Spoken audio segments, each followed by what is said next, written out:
ESMA लागू होने पर कांग्रेस ने जताई कड़ी आपत्ति, कहा यह दमनकारी नीति है, लोगों की आवाज दबाने की कोशिश है। आज कांग्रेस कार्यालय कमला नेहरू भवन में कांग्रेस के जिला सचिव पंकज सिंह ने मीडिया से बात करते हुए कहा कि एस्मा लागू करना यह लोकतंत्र का दमन है और हम इसकी कड़े शब्दों में निंदा करते हैं। उन्होंने कहा लोकतंत्र बहाल होना चाहिए, ना कि उसका गला घोंटना चाहिए। अगर किसी को कोई दिक्कत है तो वह अपनी आवाज अपने मुखिया से बताएगा, लेकिन जब उसकी आवाज दबाई जाएगी तो यह लोकतंत्र संविधान के लोकतंत्र के खिलाफ है।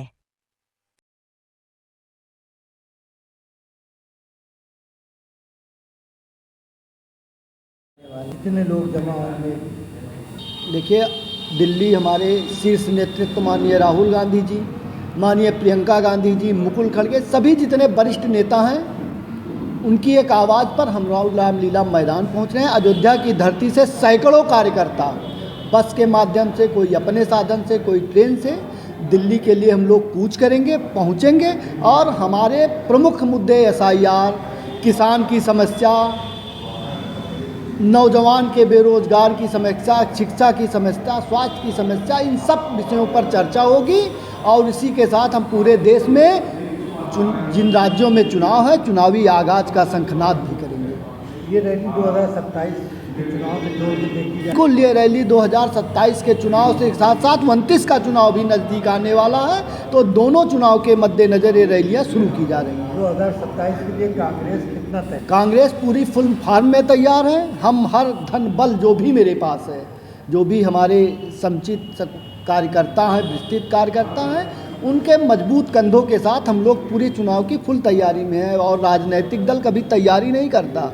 आप जानिए, जिस तरह बॉर्डर पर सिपाही लड़ता है, राजनीतिक दल हमेशा उसी तरह युद्ध में राजनीति के लिए तैयार रहते हैं। एन केन प्राकरण तैयारी की कोई आवश्यकता नहीं होती। काफ़ी समय से कांग्रेस सत्ता से बाहर, देखिए, काफ़ी समय से सत्ता से बाहर रहने का एक कारण है कि हमने कभी जात की राजनीति नहीं की, हमने कभी धर्म की राजनीति नहीं की, हमने कभी जनता को गुमराह नहीं किया। लेकिन जो इस समय डमरू बजाने वाले, जैसे आप देखते होंगे गांव में एक मदारी आता है, डमरू बजाता है और पूरा गांव जो है उसके चंगुल में फंस जाता है। फिर कहता है देखो अभी इसका गला कटेगा तो अभी इसे पंछी बनाएंगे, उड़ाएंगे। और उसी तरह करते हुए गांव से धन लेकर के और अनाज लेकर के गायब हो जाता है। ना तो गला कटता है, ना पंछी उड़ता है। वही हाल इस सरकार का है। डमरू बजा करके, चाहे वो भारतीय जनता पार्टी हो, चाहे वो समाजवादी पार्टी हो, चाहे बहुजन समाज पार्टी हो, इन लोगों ने उत्तर प्रदेश में ही नहीं पूरे देश में जाति व्यवस्था बोई। उस जाति का इन लोगों ने फ़ायदा लिया, लेकिन कभी किसी का भला नहीं किया। चाहे मायावती जी रही हूँ, आप बताइए, 80 कोटे से आती हैं, कभी किसी 80 के घर गई, किसी गरीब 80 की मदद की?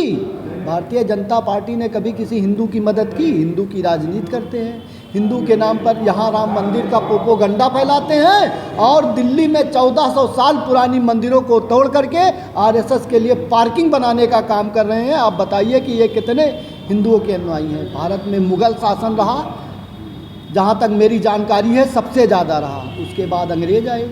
मुग़ल शासन में औरंगजेब से भी ज़्यादा खतरनाक कोई रहा? तब हिंदू खतरे में नहीं था। आज हिंदूवादी सरकार है पूरे देश में, समस्त राज्य में, 2-1 राज्य छोड़ दीजिए। उस राज्य में अगर हिंदू खतरे में है तो आप समझ लीजिए कि सरकार की मंशा क्या है।